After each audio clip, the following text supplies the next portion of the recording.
Apolonia, qyteti i diellit, i dritës, i dijes.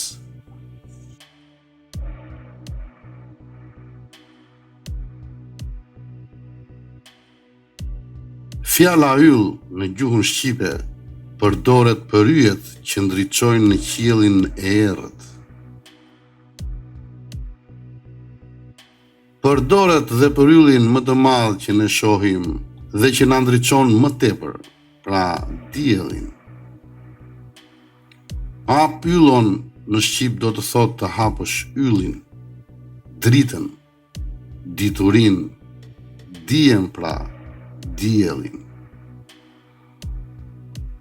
Dhe varianti ap ollon, Perëndia e lasht pellazge jo më kot paraqitet me kurorën e diellit mbi kokë.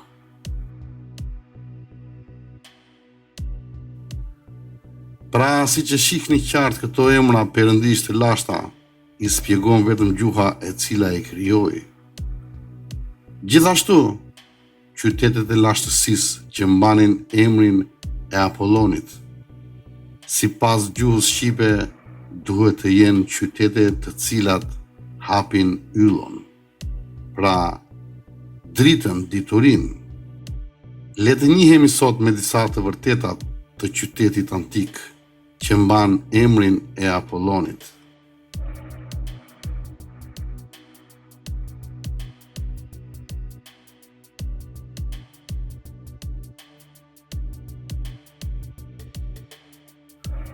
E njohur si një nga qendrat më të famshme të antikitetit, e cilësuar si Apollonia e Lirisë, të cilën ne do ta vizitojmë së bashku në këtë video, e për të hedhur sadopak dritë mbi errësirë ose mbi vellon e harresës që i kanë hedhur sipër.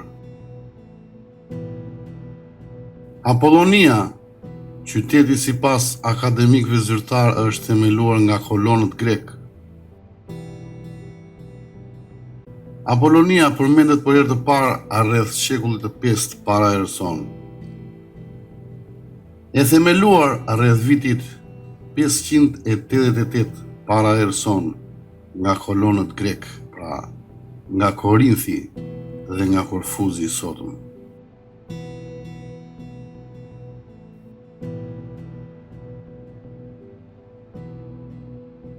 Por gërmimet arkeologjike në Apolloni kanë zbuluar se zona ishte e banuar shumë më përpara se themelimi i qytetit si koloni greke.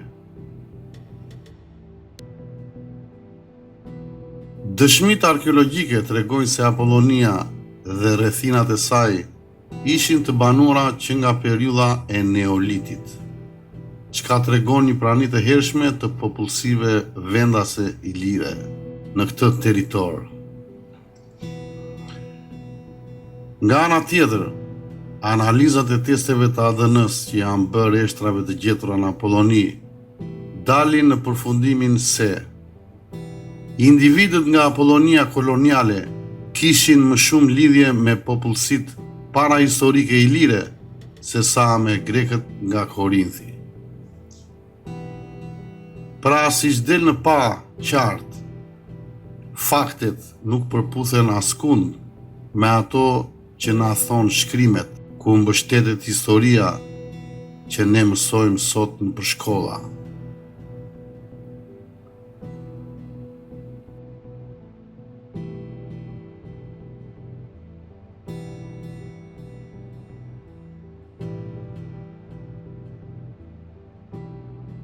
Pra tashmë ne e dim se akademitë zyrtare i përmbahen një linje e cila kërkon që të paraqet gjithçka në antikitet si një krijim i kulturës greke, duke i paraqitur dhe emërtuar ato si periudhë helenistike dhe duke nënvlerësuar e tjetërsuar gjithçka epirote, maqedonase, trake, dardane e tjerë.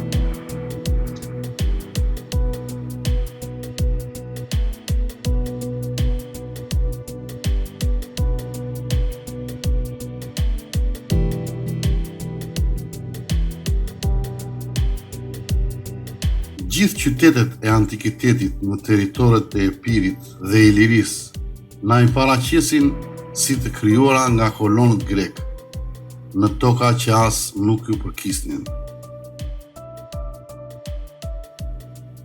Një qytet nuk mund të krijohet as nga 200, 300 apo 400 kolonë, të cilët krijojnë qytete nga asgjëja.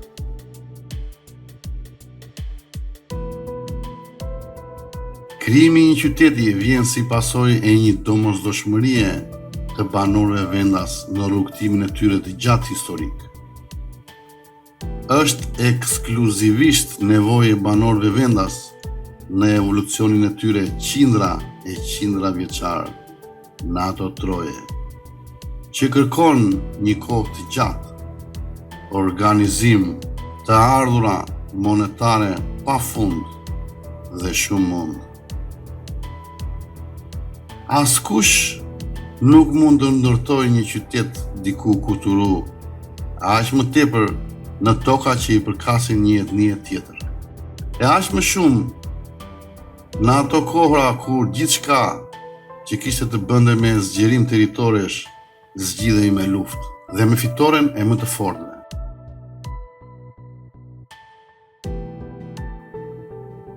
Kështu që krijimi i qyteteve nga kolonët grek në mes të territorit Iliro-Epirot nuk ka asnjë argument serioz për t'u marrë në konsideratë.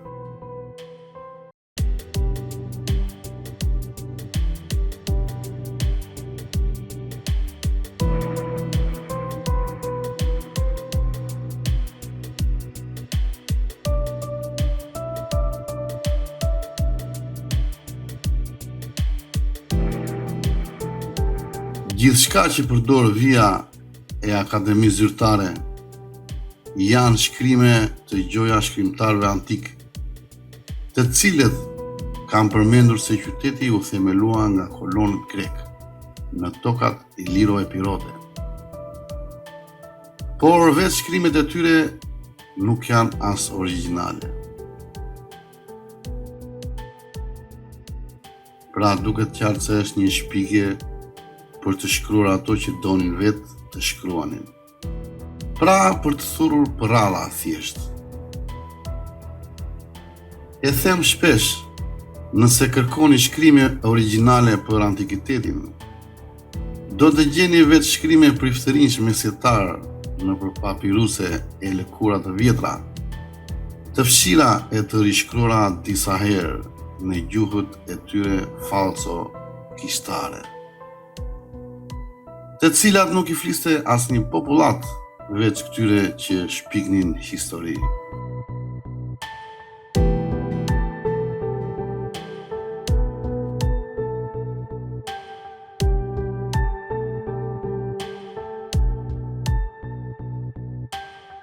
Të pretendosh sot në epokën e internetit ku ne jetojmë se gjithçka në kulturën europiane u shpik nga grekët, dhe se të tjerët nuk dinin as të shkruanin është tashmë e pavlerë.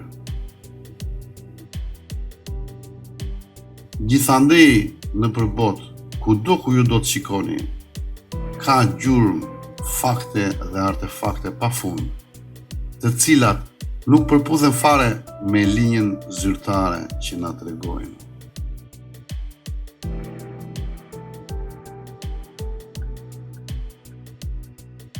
Për arsye kohore, po marrim për shqyrtim vetëm një artefakt, 6000 vjeçar. E lënë pas nga qytetërimi i njohur sumerian. Kemi një artefakt i cili dhe pa e komentuar kanë të jep aq informacion, sa që të lë të kuptosh se linja zyrtare është veç një tuf gënjeshtrash. Si ka mundësi që përpara 6000 vitesh ky qytetërim të na jap një hartë saktë të sistemit tonë diellor?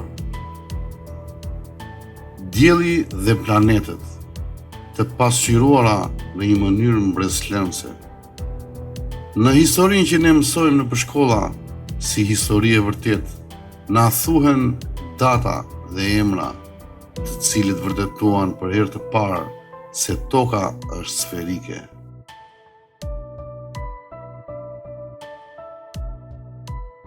ndërkohë që para 6.000 vitesh ekzistonin harta të tilla të detajuara.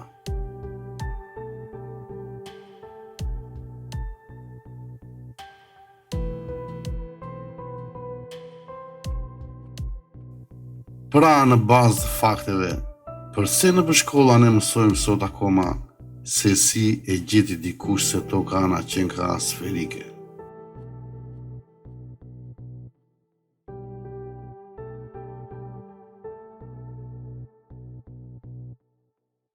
Shihni në ditët e sotme, qarkullojnë akoma teori se toka është e rrafshët. Ç'bëhet kështu, ë? Me shkencën që ne mësojmë sot, ne jemi në gjendje që të përcaktojmë jo vetëm formën, por dhe pozicionin e saktë në sistemin ton diellor të tokës. Gjithashtu pozicionin e sistemit ton diellor në galaktikën tonë. Si ka mundësi që një mori e madhe njerëzish besojnë akoma se toka është e rrafshët, pas një fakt shkencor?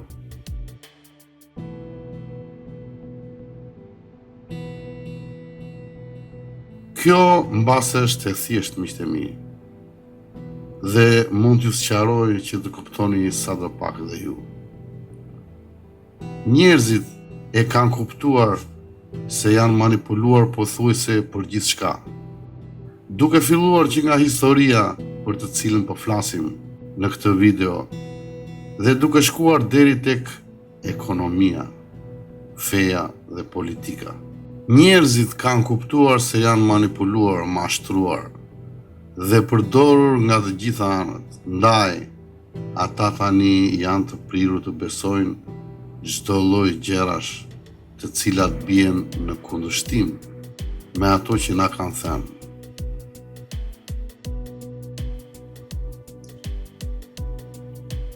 Dhe si që shihni, shkenca që ne mësojmë sot në shkolla nuk është e kapshtme nga të gjithë. Pra, inteligjenca njerëzore e marrë në një shumë totale globale lë shumë për të dëshiruar. Kjo tregon se ne jemi akoma në një nivel mendor primitiv. Dhe këtë mund ta kuptojnë vetëm ata që kanë hapur sytë dhe shohin se elitat testojnë gjithnjë populatat që komandojnë.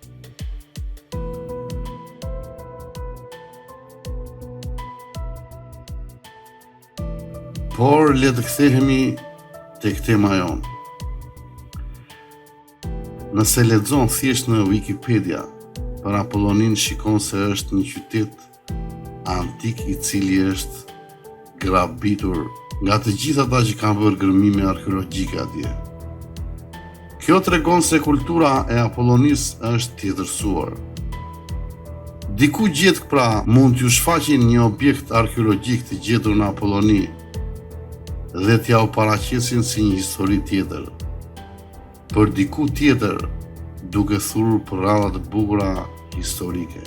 Kur gjithçka vidhet, manipulohet e tjetërsohet, mos ju duket çudi që dikush shkon e shkruan në një pllak guri shkrime për t'i paraqitur ato si antike. Kjo ka ndodhur, ndodh akoma dhe ka për të ndodhur dhe në të ardhmen. Përderisa politika bën dakordësira për ato që ne do të mësojmë në shkolla.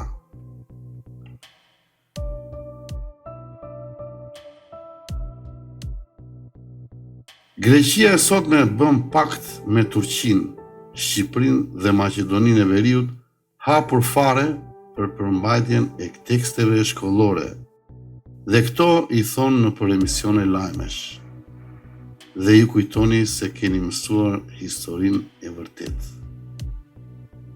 Historia, pra, siç është thënë, është një tufë gënjeshtrash për të cilat ne të gjithë kemi rënë dakord.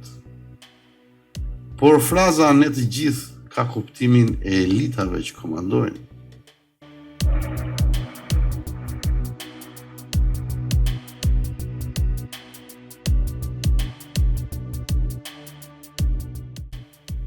Si përfundim, Apollonia ishte një qytet i liro e pirot, që edhe se qyteti është vetëm 5% i zbuluar nga arkeologët, tregon se këtu ka lullzuar një qytetërim madhështor.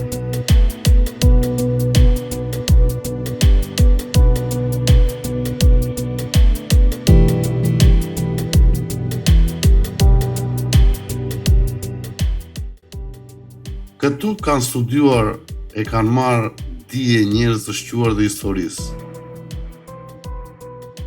E një ndër ta ishte Oktaviani, nipi i adoptuar i Jul Cezarit, i njohur më pasi Augusti. Oktaviani u edukua dhe kaloi një pjesë të rinisë të tij, siç na thon në Apolloni, ku ka studiuar retorik dhe arte ushtarake.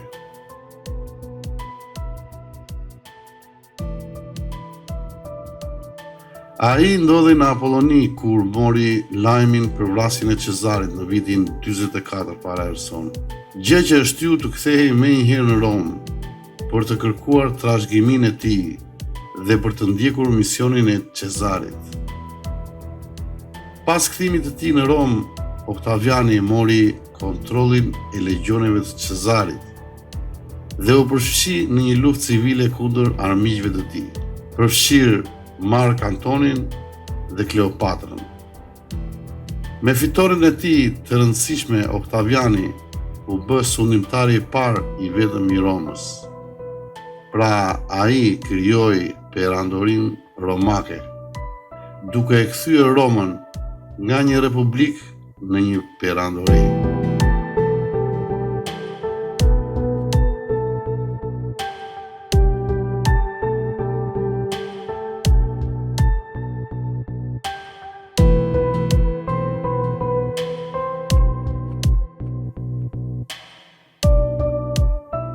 Ne sot si shqiptar duhet jemi krenar për arritjet e të parëve tanë, të cilët thjesht hodhën themelet e civilizimit evropian, por që falë dakordësirave politike, ato janë tjetërsuar. Pas 100 vjetësh, askush nuk e di se si do të paraqitet historia, sepse askush nuk e di se kush do të ketë forcën në dorë. Askush pra nuk e di se cila do të jetë tufa e gënjeshtrave që do të dakordsohen.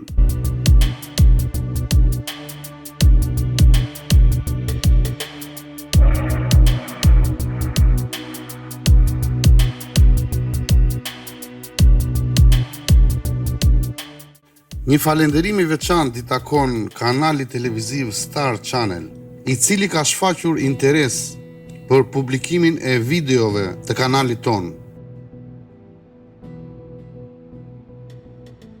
Ju kujtoj që të regjistroheni dhe të lexoni libra me vlera të rralla në faqen tonë të internetit shikoj.com.